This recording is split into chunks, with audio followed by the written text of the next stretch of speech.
ready to go? Lee, you played a little bit the first several games. How much did that get you ready for the action you've been involved with the last couple of weeks? A lot of playing time. Yeah, no, we do a great job there in practice, rotating, getting reps, both with the ones and twos, and, just getting that preparation, seeing the different looks, it's totally the same, and I felt prepared and feel good. Yeah. The obviously snaps were a little bit of an issue at Nevada.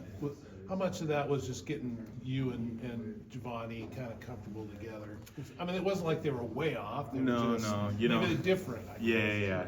Honestly, we had that one bad one under center, and that was just kind of a deal where stuff happens. It's football. You never know what's going to happen. And something just went off that one snap, and then later in the game you get a little tired and you start breathing a little heavier, and so the snaps may get a little farther. But I feel good about snaps. I know Gundy. I heard him talking about it. Every time we come out from play, we're getting snaps before going in and making sure those are clean and feeling good. So yeah. What does playing here at home at Oregon State mean to you personally? Oh, it's awesome, man. The fan base is great. We have a really good fan base here at OSU, and the fans always get into it, and it's awesome seeing the orange and black out there. Yeah. Is there a favorite moment you have here at home? I mean, it's always great, getting to play. Take a sec to take it all in sometimes when you're on the field, just see the stands and take a sec to appreciate, the opportunities you have. It's awesome. How much does it help having Josh Gray right next to you? Oh, it's awesome. Josh is a veteran guy, and he really knows what he's doing. He's a leader, and so it's awesome getting to play next to him.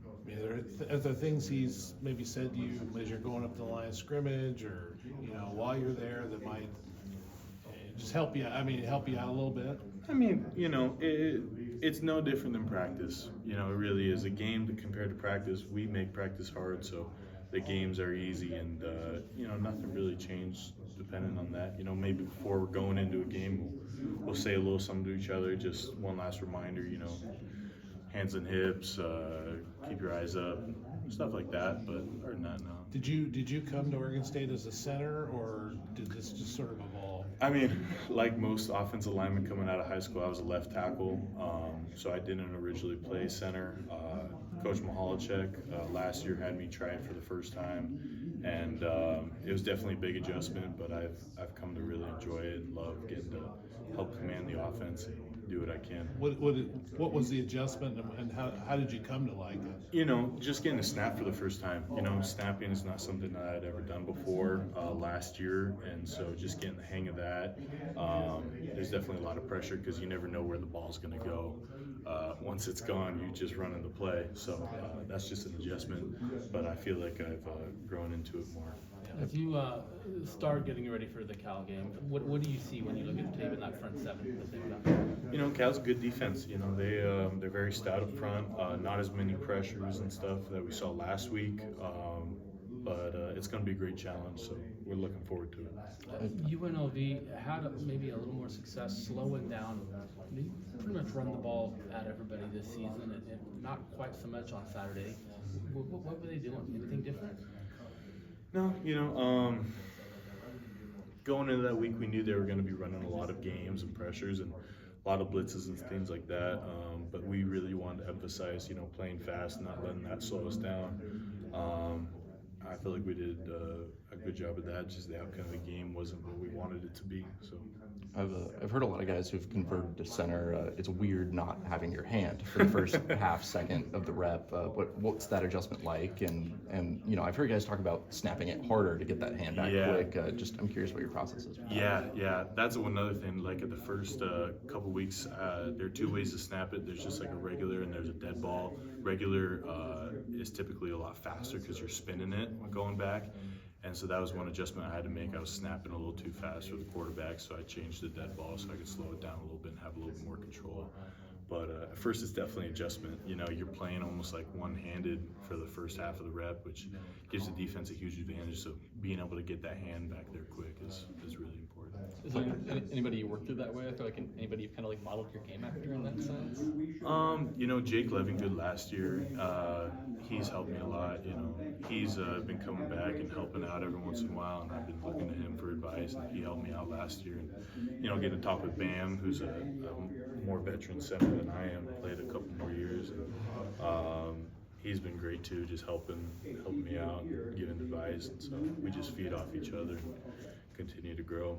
Are there any professional centers you see as like the gold standard? I mean, I've watched a lot of Jason Kelsey.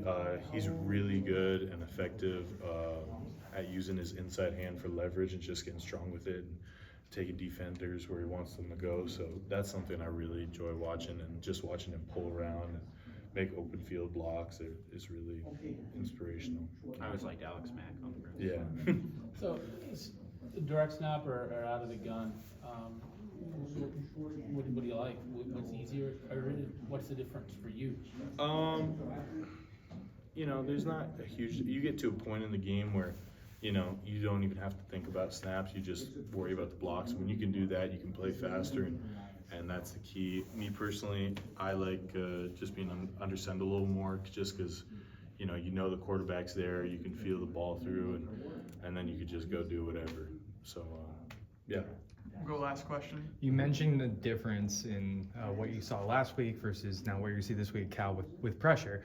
How does that change for you as a center? Does that kind of change your responsibilities in calling out protections? Is it just kind of what you're seeing along the front seven film study? Like, how does that kind of change from a team that likes to blitz and pressure a lot more versus a team that can get home with four rushers? Yeah. You know, as a center, you're still identifying everything. Yeah. Every play, you're going up to the line of scrimmage and you're identifying the front, who we're working to. And you still got to be aware of any pressures, you know, linebackers, what you're seeing from them, and the D-line, any keys like that. So you're still identifying everything. Is it a little bit more simplified than last week? Maybe, just because you know they're not going to be running so many wheel X's and things of that nature. But, yeah, it's still the same process as any other game. So. Thanks, guys. Thanks, Luka. Thank you. Thank you. Appreciate it, guys.